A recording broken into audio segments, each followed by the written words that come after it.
Cuomo correctly calls Don Lemon small and petty. Rumors swirl that Donald Trump will ditch Mike Pence as vice president. A university in Texas says that being respectful is now racist. And a new study shows just how much illegal aliens love welfare. I'm Michael Knowles, and this is The Michael Knowles Show.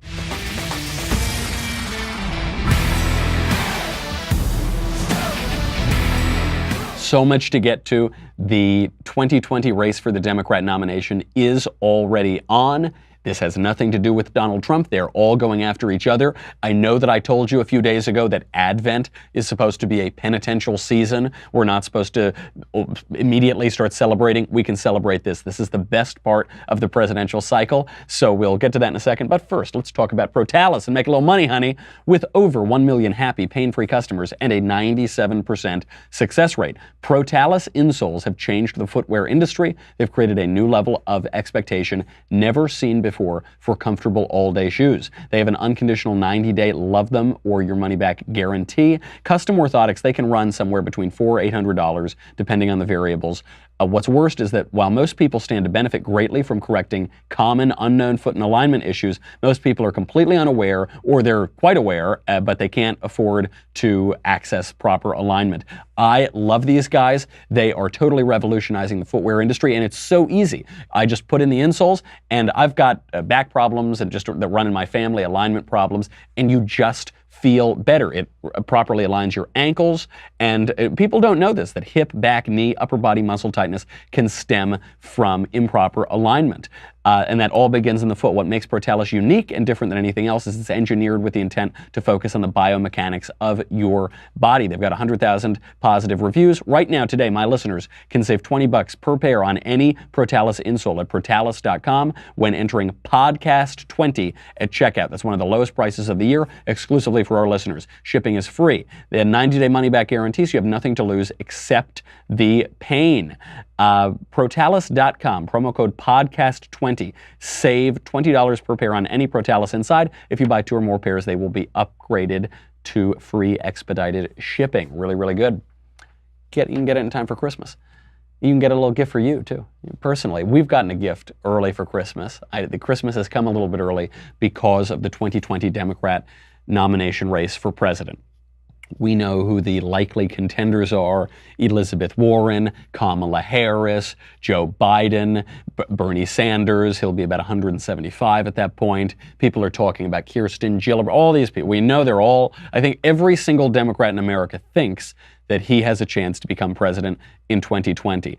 And so the big mistake that these guys are making, and I knew that they were making it, they've been making it for 6 months, is that they are all attacking Donald Trump. They're all running right now as though they're running against Donald Trump. The theory here is that all Democrats care about right now is how much they hate Trump. That's the only motivating, unifying issue. So whoever can take the fight to Trump the hardest is going to be the one that gets the nomination. Okay, I see that theory. The trouble is that as they go after Trump, they are exposing themselves to other attacks that their Democrat opponents are going to use to try to knock them off before the nomination is wrapped up. The case in point of this is Elizabeth Warren.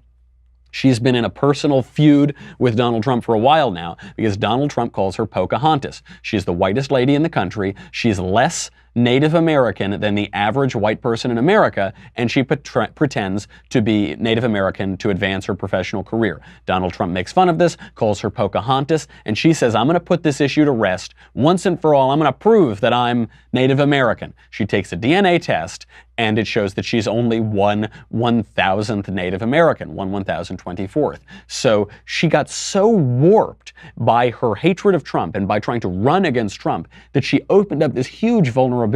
She thought that only Trump would go after her as a fake Native American. She's finding out that that isn't true. Her Democrat competitors are now using this to go after her. The New York Times today came out and said, quote, the headline, Elizabeth Warren stands by DNA test, but around her worries abound. So it goes through how she took the test, and it was originally well received by her people. But then the New York Times admits, quote, Nearly 2 months after Ms. Warren released the test results and drew hostile reactions from prominent tribal leaders, the lingering cloud over her likely presidential campaign has only darkened. Conservatives have continued to ridicule her. More worrisome to supporters of Ms. Warren's presidential ambitions, she has yet to allay criticism from grassroots progressive groups, liberal political operatives, and other potential 2020 allies who complain that she put too much emphasis on the controversial field of racial science, and in doing so, played into Mr. Trump's hands. That's exactly right. You'll rarely see that the New York Times reports something exactly right. That is exactly what happened. Elizabeth Warren, if she were smart, she would have just ignored the issue. She fraudulently pretended to be Native American for decades to advance her career. Then she was exposed. She would stop talking about it if she were smart. What she is instead doing is doubling down on her premise and Donald Trump's premise that her heritage, her ethnic heritage, is the essential fact of her campaign. She's buying the premise. Now, she said, I'm a Native American. That's why I should be promoted in my professional career. Donald Trump pointed out how absurd it was that she's not a Native American, and she's doubling down. Instead of saying, I have all of this other stuff to offer to the country, what that other stuff is, I have no idea, but instead of saying that, she's saying, yes, I agree, it's all about the race. Where are these news reports coming from? You'll remember that was not how the news reported it when she initially declared that she had taken this DNA test. The initial story that came out, right when she admitted, she said, I'm 1/1000 Native American. Boston Globe runs, quote, Warren reveals test confirming ancestry. And then the subheader, DNA analysis provides evidence of Native American heritage for senator who has faced Trump's ridicule. This is when they all thought it was going to work. This is when Warren thought it was going to work. It's when her hack Pravda shop at the Boston Globe thought it was going to work.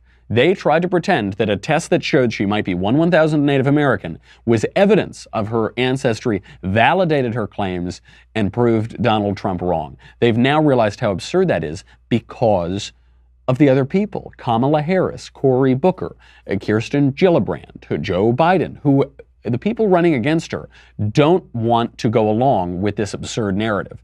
Maybe Liz Warren could keep a straight face. Maybe her supporters could keep a straight face. Maybe the Boston Globe, which is her personal Pravda, could keep a straight face. But those other Democrats aren't going to deal with it. So those other Democrats are going to be picking up on Donald Trump's line and saying she's Pocahontas and she's a fake and she's a fraud.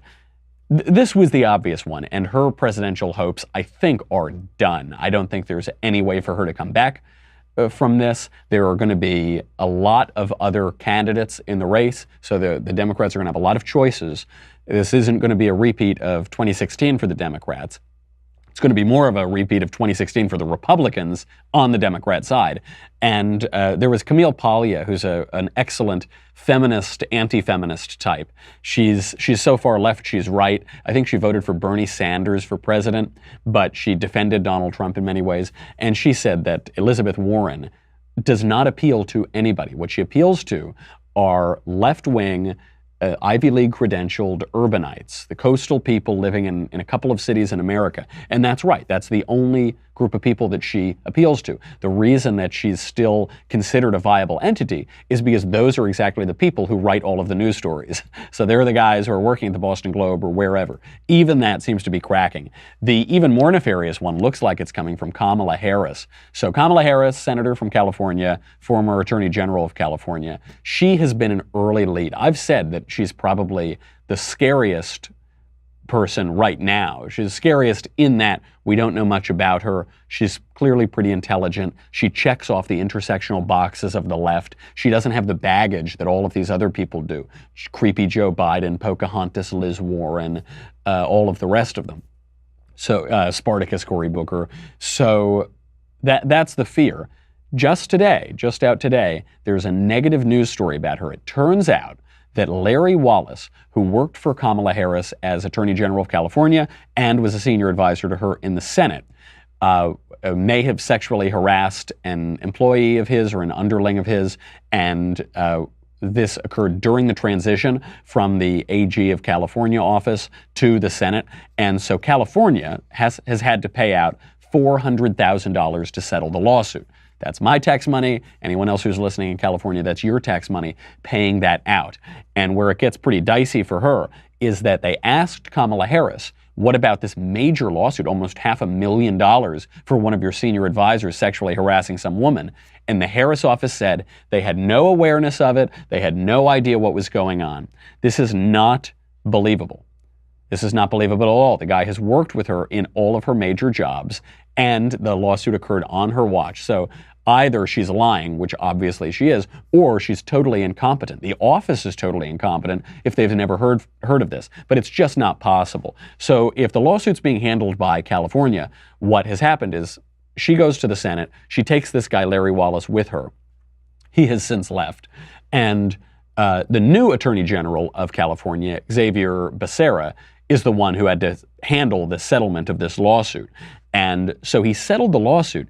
Does anyone really believe that Becerra didn't talk to the Harris office? It's not even possible, because Becerra would have had to talk to Wallace about the lawsuit, and Wallace was a senior advisor on the Senate staff at that time. So just simply not believable. But what's really going to hurt her in this is not the lawsuit that she had some employee who maybe sexually harassed somebody. I mean, I think that's true of every single political office in the entire country. What's going to hurt her is that part of the settlement was that this woman, Danielle Hartley, the employee making the accusations, is not allowed to speak to the media, is not allowed to talk about her experience as part of the settlement. Okay, that's fine.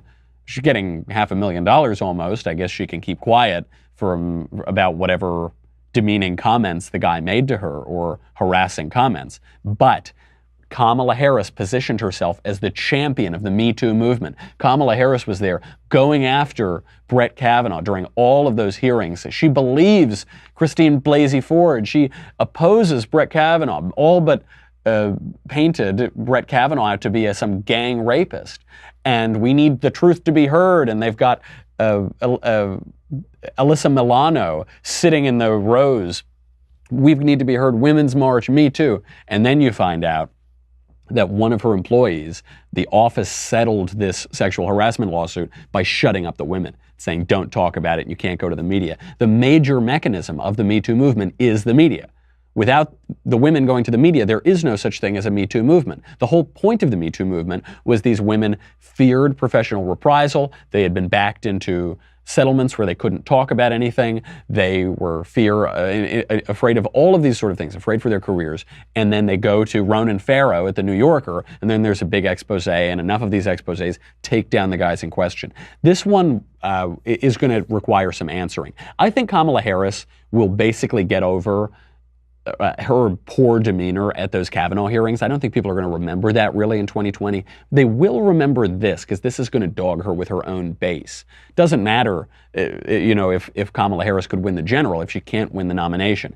And the big question is, where did this story come from? I mean, this is so in the weeds.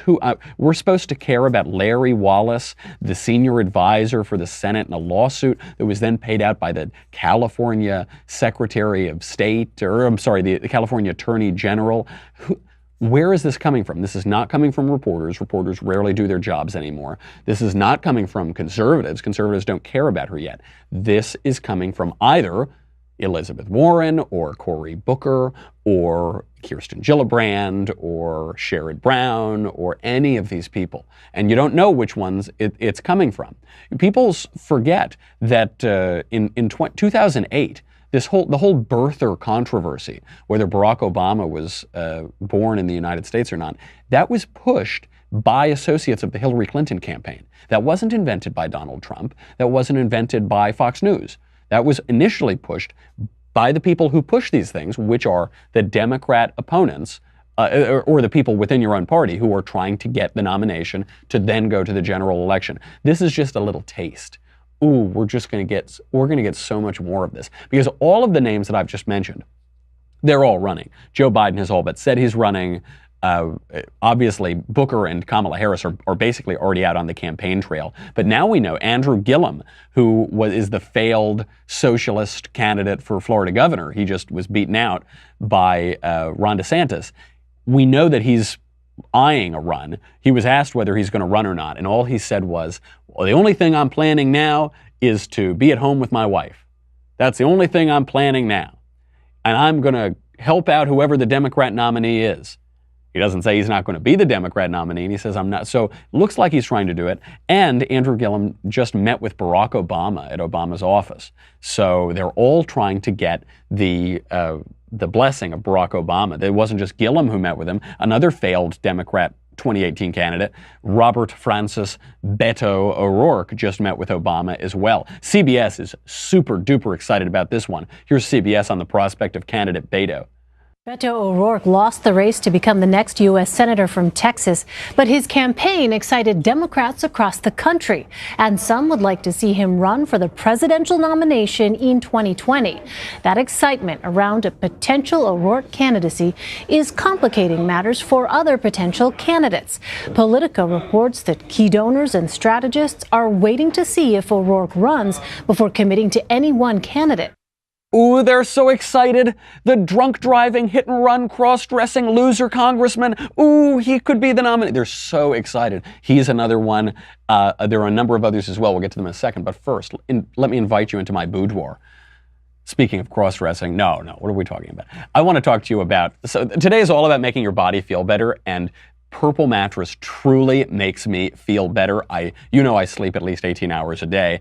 And so I wake up, I was on the road all the last 2 weeks, basically, sleeping on those awful beds. I sleep on Purple mattress for the last couple nights. I feel so much better. It is my favorite mattress. It is simply terrific. It is different. It will feel different than any other mattress that you've experienced, because this is using a brand new material that was developed by an actual rocket scientist. It is not like the memory foam that some of you are used to. It's not like box spring, inner spring mattress.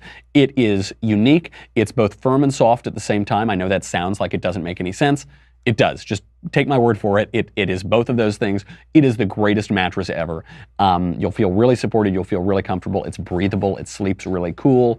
I just love this thing. I'm proselytizing for Purple, a Purple proselytizer. You will get a 100-night risk-free trial. If you're not fully satisfied, you can return your mattress for a full refund, backed by 10-year warranty, free shipping and returns. You won't need any of that. You'll get free in-home setup and old mattress removal. You will not need to return it. You will love it, I'm telling you. You're going to love Purple right now, my listeners. Get a free Purple pillow with the purchase of a mattress. That is a very expensive and nice pillow, so do it. That's in addition to the great free gifts they're offering site-wide. If you want that pillow, text COVFEFE, C-O-V-F-E-F-E, to 474747. The only way to get this Purple pillow is to text this free Purple pillow, COVFEFE, C-O-V-F-E-F-E, to 474747, C-O-V-F-E-F-E to 474747. Message and data rates may apply.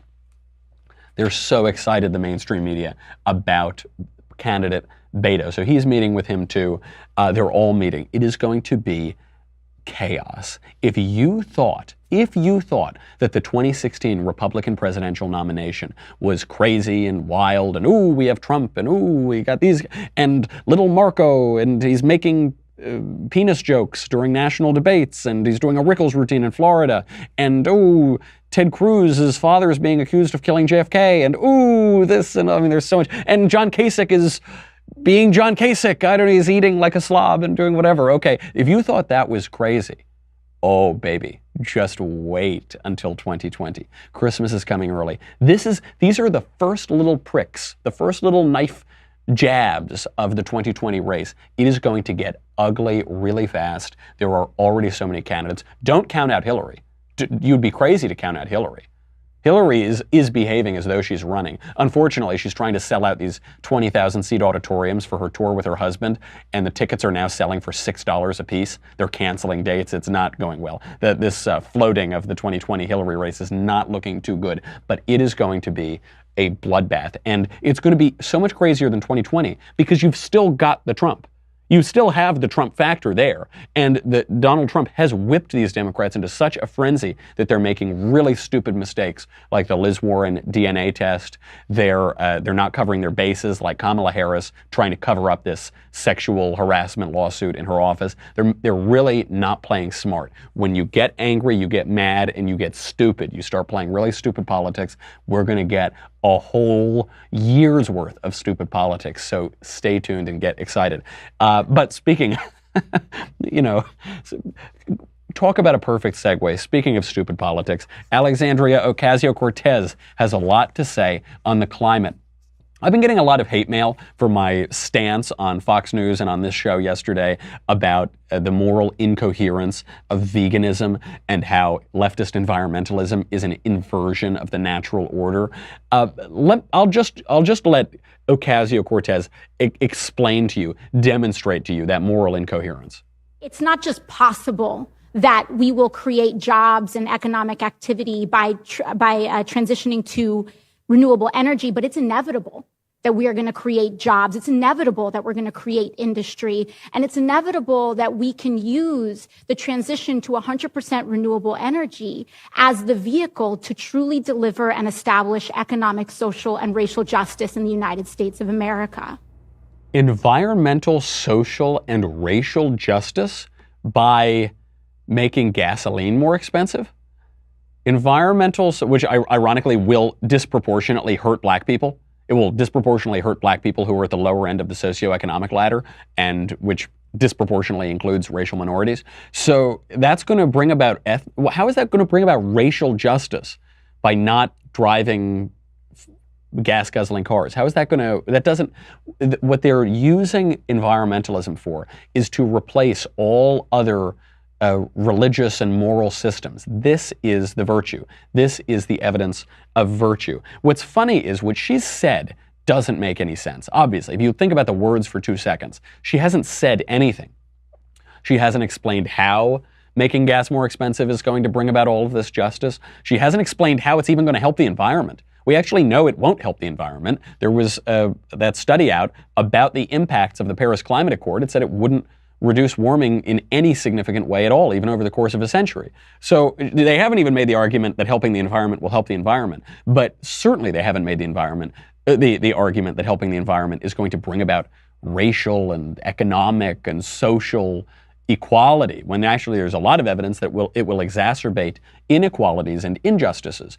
But one thing that I have really admired about Alexandria Ocasio-Cortez, and I think a real key for her success, is that she says things with utter confidence. She says words that don't mean anything with such confidence that I think probably 98% of people just buy it, just believe her. She could sit there and say, banana, banana, flim flam, flim shimmy doo dop, oranges, bicycles, aeronautical engineers. And she would say it with that seriousness, and she'd hit the table to emphasize her point. And most people who kind of tune out politics, they would just get the impression of a serious person making a serious point. And she does that. The left does that disproportionately. And I think that is a key to her success. But the moral significance with which they are imbuing this environmental cause is truly an inversion, because you don't hear them talking about people. You would think that the power to the people type socialist, populist demagogues, they would celebrate that we have radically dwindling black unemployment, radically dwindling Hispanic unemployment, virtually no unemployment in the country. We have more jobs than people to fill that. The people's checkbooks are increasing, their wealth is increasing, their real wages are increasing. You would think that this would be a good thing and they would celebrate that. They don't care about the people. They think that the people are there to serve the natural environment. They're imbuing the natural physical environment with divine qualities. They're trying to serve it as an idol, as a false and substitute religion. And it is bizarre, but that is what happens. Because when you get rid of traditional religion, it's not that you now don't have religion. Everybody's got to serve somebody. Nature abhors a vacuum, and that will be replaced by something else, like the present left-wing slate of nature worship. Nature worship. And by the way, apropos of nothing, if you're sitting there wondering how you can look like me, how you can look this snazzy these holidays, maybe wear a nice comfy little sweater, go over to dailywire.com, click the store at the top of the page. That will take you to the Daily Wire Amazon merch store. There you will be dazzled by our limited time Christmas and Hanukkah offerings, including the Facts Don't Care About Your Feelings hoodie, the Get Lit Gang Ben Shapiro Hanukkah sweater. That's the one where his head is a menorah. It's pretty funny. And the Four Wise Men Daily Wire ugly Christmas sweater that I'm wearing. You can also get the Shapiro University. I can take a little credit here. I helped out on some of the Latin that is on that shirt. It's one of my favorites in the store. So they have a lot of stuff. Go to dailywire.com, click the store at the top of the page, and fill your stockings of your conservative friends and, more importantly, of your leftist friends. You know, share facts this holiday season. On real politics, not on Ocasio-Cortez fantasy politics, there's a rumor swirling around that President Trump will replace Mike Pence as vice president. These rumors have been swirling for a little while. I basically ignore them. I don't take them very seriously. The reason that they're getting more buzz now is you saw that meeting with Nikki Haley when she announced she was going to leave as UN ambassador. She got an Oval Office meeting. He talked about how great she was, how she could come back to any role in the administration that she wants.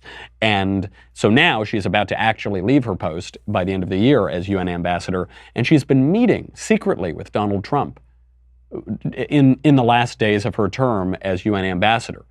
What's raised a number of eyebrows is that these meetings with the president have not been on the public schedule. So what are they talking about? What are they talking about that they haven't already talked about? And why aren't these meetings being made public? Vanity Fair is reporting this, so again, take it with a grain of salt. The argument for Nikki Haley replacing Mike Pence is, one, it would be absolutely just delicious if Republicans got the first female vice president in there. That would just be so great. Who cares? I don't care if it's a man or a woman exactly, but it would be great because the left would be very angry about it that they didn't get the opportunity to do it. That I would really enjoy that. She's also pretty hard charging. She's obviously camera friendly, as it were, and she is an executive type in the sense that many people think she would make a viable presidential candidate. Okay, and now is she the most conservative? It doesn't seem like it. She seems fine though, whatever. She's been a good UN ambassador, and President Trump shouldn't do it. He should not replace Mike Pence. The argument for replacing Mike Pence is that Mike Pence, well, he may have added something in 2016, he doesn't add anything now. They're not worried about losing Indiana. He doesn't add evangelical Christians. Trump already has the evangelical Christians, so he doesn't add that. Do not replace Mike Pence. It is a very, very bad idea to replace Mike Pence. Mike Pence has been supremely loyal. He has been maybe the most loyal member of this administration. He's excellent. He's really, really conservative. He was a really effective governor. He was a really good congressman. He's just terrific. He's one of my favorite politicians in the country. But also, the benefit that President Trump would get by replacing Pence on the ticket, having this super hot UN ambassador lady who's also smart and does very well on the campaign trail. Any benefit that you would get would be decimated by the chaos and the instability and the apparent playing from a position of losing, of ditching your vice president. It just doesn't look good. It would irritate a lot of conservatives. It would irritate a lot of Christian voters, and it would just make Donald Trump seem desperate. It would make him seem like he thinks he's going to lose, like he's got to change something, or he's not going to win re-election. Really bad idea. I assume it's nothing more than nonsense, but if it is more than nonsense, don't do it. Mr. President, I know I usually have to make these arguments on Fox and Friends if I want President Trump to hear them, but if you're watching, if anybody in the White House is watching, do not do it. Okay. Now, speaking of news stations that I never ever watch and that nobody watches, over on CNN, Chris Cuomo and Don Lemon are exposing themselves, fortunately not physically exposing themselves, but Don Lemon is being exposed by Chris Cuomo for being frivolous, for being petty, for being small, for being mean. Here's the exchange. I don't think I would shake hands with him. I don't know. I would just, nope, couldn't do it. I'm not that big a person. I would hope that I would be, but I don't, I can't fake the funk, as they say. I'm not saying the Obamas did that, but there they go. Well, let me show you, I want to show you something. Let me show you what I would have done. Okay, come here. Come here, Dom. Come here, Dom. Try to shake poor my Don. hand. You're petty and small. I'm not petty and small. That's real, brother. That's real. And Real it petty shows and you this small. is not, I don't have to shake your hand. Yeah, it's true. Yeah. But again, you keep saying me, I. There are former presidents. I'm talking They about a represent lot of something. folks. Two thoughts. One, this is the first truthful thing that has been uttered on CNN in a long time. Don Lemon is petty and small, and he probably wouldn't shake the hand of President Trump. That's true. But also, just look at this. This is CNN. This is facts first. This is that apples aren't bananas. These are the serious news guys. What is this bit? What is that, like, what shtick were we just watching there? It's actually pretty entertaining TV, but what on earth is, that's facts first, that's real journalism, give me a break. Don Lemon is small and petty and weird though, there's no question about that. Don Lemon, also yesterday I think, made an oral sex joke on the air, totally gratuitously. Here he is. John Dean, he's the bee's knees. Oh, shoot. I don't know if that's okay. I think it passes. You're D. Lemon, major. I'll be seeing you in a second. Don't be a chicken head, okay? I don't know what that means. I just said it. Yeah, I know. Most of what you say offends logic more than it does Peter. I'll talk to you later. Take him off the screen. For those who don't know, a chicken head is somebody who likes to perform fellatio at a high frequency. That's what a chicken head is. And by the way, the people who know the word chicken head know what chicken head means. The Venn diagram of people who know the word and who know what it means is just a circle. It's one circle. So Don Lemon said that. He makes an oral sex joke. He immediately knows that people like me are going to call him out for it. So then he says, I don't know what that means. Yes, you do. You know what it means. And the way we know that this is true, by the way, is that CNN has a long history of making oral sex jokes. Here is other super serious journalist Anderson Cooper calling Republicans fellatio-giving deviants. Here he is. Republicans have got away. They still haven't found their voice, Anderson. This happens to a minority party after it's lost a couple of bad elections, but they're searching for their voice. It's hard to talk when you're teabagging. David Gergen, appreciate it very much. Ellie Velshi as well. Thanks very much. It's hard to talk when you're teabagging. If you don't know what that is, beato tu. Good. Lucky you. Don't Google it. But that's he's making a very graphic sex joke on the air. So this is what CNN does. I'm just glad that they're admitting that they're small and they're petty and they're mostly meaningless and they do not rise to any standards of dignity, because certainly they do not. We've got a whole lot more to get to, but I guess we're not going to. Too bad. We'll get to that next week. We've got a lot of mailbag to get to. So if you're on dailywire.com, thank you very much. You keep Covfefe in my cup, you keep the lights on. If you're not, go to dailywire.com. It's $10 a month, $100 for an annual membership. You get me, you get the Andrew Klavan Show, you get the Ben Shapiro Show, you get to ask questions in the mailbag, you get to ask questions in the conversation, you get to ask questions in the backstage. You get so much stuff, but none of that matters. This is what matters. This is what matters. Elizabeth Warren getting called out by the New York Times.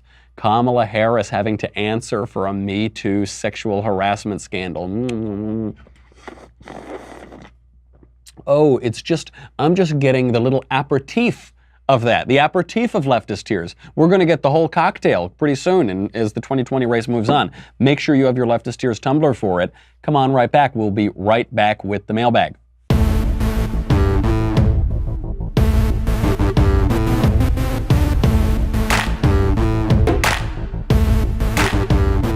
I'm going to burn through these questions today. From Zachary, Magic Mike, you so often kindly invite us into your boudoir, so I'd like to invite you into mine, okay? My fiance and I are to be married 1 month from today. We have strictly followed the church's teachings on premarital relations. What do I need to know about the marital embrace before our bodies become one in the sacrament? Love the show, Zachary. Think about baseball. Think about you got a runner on second, you got a batter at the plate. All right, the batter hits it's a line drive, goes right up between the third baseman and the shortstop. The runner on second is going around. He's okay. You got the guy. He's rounding first. The left fielder fields the ball. He throws at shortstop's the cutoff. They're trying to make a play at the plate because the guy's rounding third. He goes. He's safe. He's safe, and the batter goes in with a stand-up double. At this point, if you have made it this far, congratulations. I hope you've enjoyed your first experience of this blessed union. Next time, try to get through an inning. Maybe you've conceived a child. I don't know. That's the only advice that I'm willing to give on this program. I wish you the many blessings in your marriage and the rest of your lives together. From Margot, Dear Pope Covfefe, did you watch Ben's recent Sunday special with Pastor MacArthur? How would you respond to MacArthur's erroneous claims regarding the Catholic Church and the Dark Ages? Why do some Protestants seem to have such a negative perspective toward Catholicism? Is there any hope of unity among Christians? God bless and happy Advent. Yes, I did listen to that. I felt there was much of it that was worthwhile, and on many topics, John MacArthur is quite educated and makes interesting and good points. On the topic of the years 0 to 1500, he made some mistakes, some things that were clearly not true, that were demonstrably wrong. He says I encourage everybody to go listen to it. It's a really good conversation. He says that the church was good for the first few hundred years, but then around the time of Constantine, it got really bad, and the West was thrown into dark ages for 1,000 years, almost until, coincidentally, the Protestant Revolution. And this is just not true. The so-called Dark Ages never existed. If Pastor MacArthur were right in that claim, then I guess Thomas Aquinas never existed. If he were right in that claim, I guess Dante Alighieri never existed. In his comments, he says that people didn't have a personal relationship with God for 1,000 years. I think Dante would beg to differ. I think the countless saints of the church during that period would beg to differ. He says that until the time of Constantine, there was no infant baptism. That isn't true. Peter calls for the baptism of children, or at least permits it in Acts. He says, for the promise is to you and to your children that all are to be welcomed, that all are to be welcomed into Christ. Every one of you. This doesn't exclude children. We know Christ touches even infants in Luke. We know that St. Paul says the baptism has replaced circumcision. And obviously circumcision occurs, I think, 8 days after birth, something like that. Obviously that occurs on infants. Origen, writing long before the 3rd or 4th century, Origen was born in the 2nd century, in the 100s, says that infant baptism is traditional. Irenaeus refers to infant baptism as traditional in the 2nd century. So that claim isn't quite right. As for, he talks about how the church would not allow anyone to read the Bible in any other language. That isn't true. The reason why that Bibles were not commonly held in households is because the printing press didn't exist yet. Bibles were extraordinarily expensive. The Bible was under lock and key because the Bible was very, very valuable. Once the printing press came around, that was just fine. Before the Luther German translation of the Bible, there were 18 other German translations of the Bible. So you're right. There was a lot of commentary that came on Twitter. I received a lot of it, saying that MacArthur was totally wrong in his conversation, and I think that takes it too far.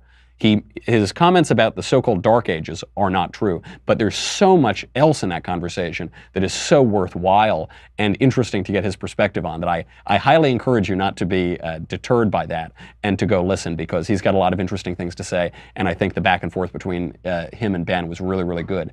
From Carl.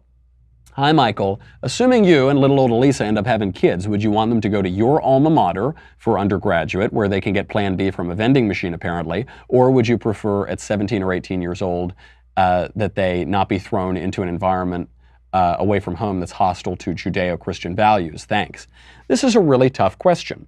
I've been around, I spoke at Franciscan University of Steubenville, which is very Catholic, very conservative. I was so impressed by those students. Obviously, there's Hillsdale is a great conservative-leaning college. Thomas Aquinas College out here. There are a handful of them. So where do you want them to go? Do you want them to go to a place where they probably would get a better education, or a fuller education, or a more classical education, or a less wacky education?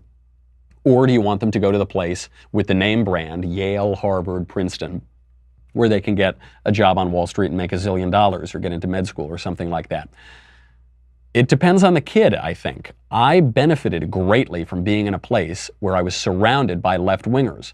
You can make of a Yale education whatever you want. I could have made better use of it, certainly. I could have taken more rigorous classes in some regard. In my senior year, I took a class called the Physics of Dance because I had to fulfill a science requirement.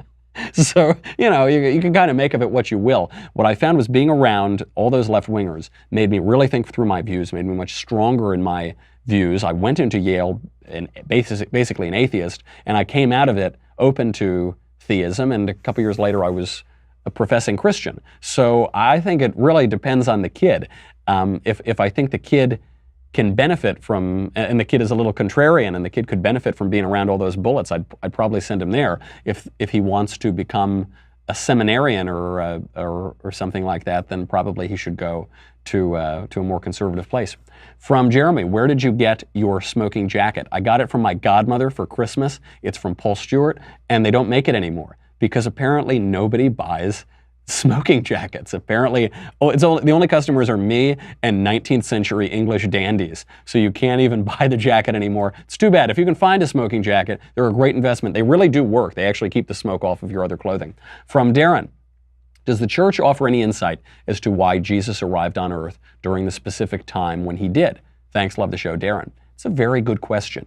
The God King, lowercase g, lowercase k, Jeremy Boring, made this great point the other day on Backstage, which is the bizarre similarities between Christ, who arrives, the Prince of Peace, arrives signaled by a star. He is the Son of God who ushers in an era of peace for man. And you've got, at the same time, Caesar Augustus, Octavian, ascending to the throne in Rome. When Julius Caesar died, there was a comet that they saw going by, and they took this to mean that Caesar was, in a sense, divine.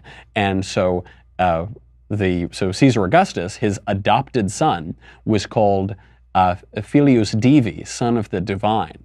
Christ is Filius Dei, son of God. And Octavian, Caesar Augustus, ushers in the Pax Romana, the period of peace on earth. Those similarities are really beautiful. The Christian view of the world is a semiotic view.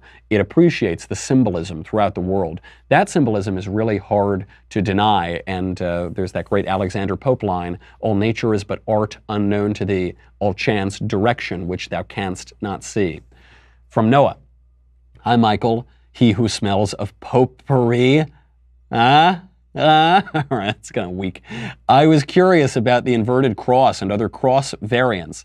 Having listened to metal music for some time, I'm familiar with its use as a purportedly satanic symbol, but was recently inspired to look into its meaning within Christianity. Could you elaborate on the symbol and meaning, or the history and meaning of this symbol? Yes, a very misunderstood symbol. It's an upside-down cross, so it's called the Petrine cross, and it's the cross of St. Peter, because when Christ tells Peter in the Bible, you are going to stretch out your arms, you're going to be crucified, and you're going to, I think it's in the Gospel of John, and at this point, Peter would have already been crucified, and you are going to go down the road and you're going to follow me in my crucifixion. And when St. Peter was crucified, and this is attested to by a number of ancient sources, he asked to be crucified upside down because he didn't feel that he was worthy of being crucified in the same manner as the Master. So he was crucified upside down, and that is why some people wear the Petrine cross, the upside down cross. This is not the same as an upside down crucifix.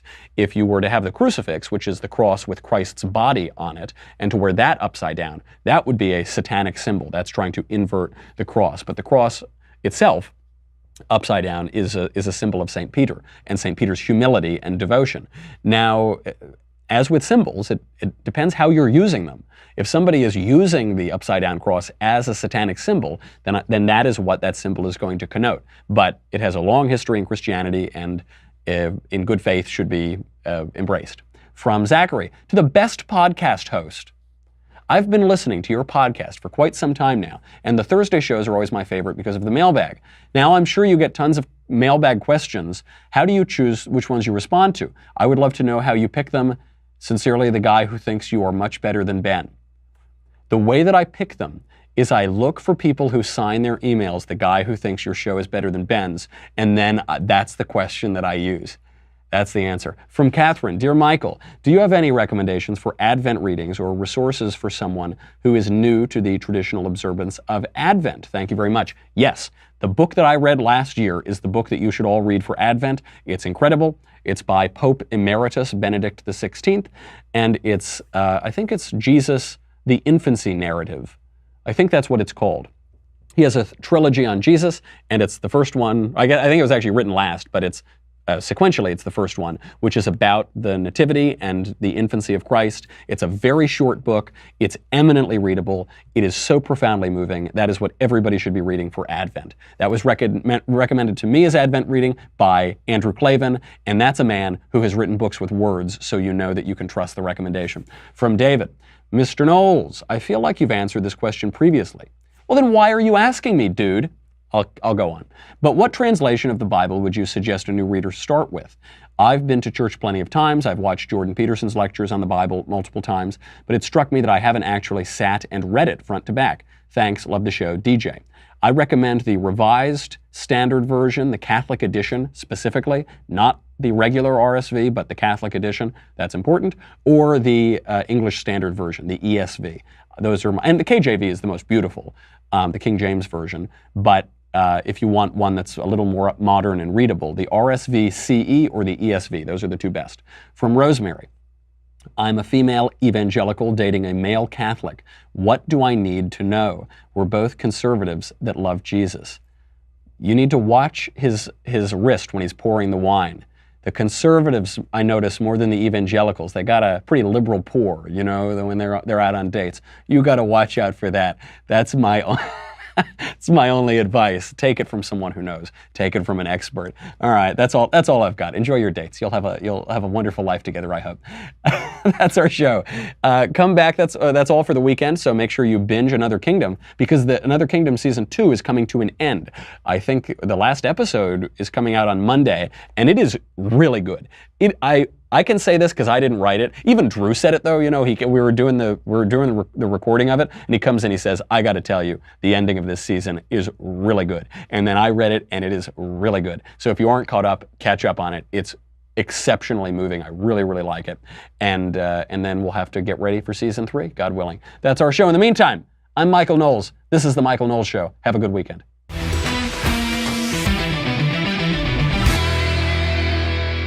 The Michael Knowles Show is produced by Senia Villarreal, executive producer Jeremy Boring, senior producer Jonathan Hay, our supervising producer Mathis Glover, and our technical producer is Austin Stevens, edited by Jim Nickel. Audio is mixed by Mike Coromina. Hair and makeup is by Jesua Olvera.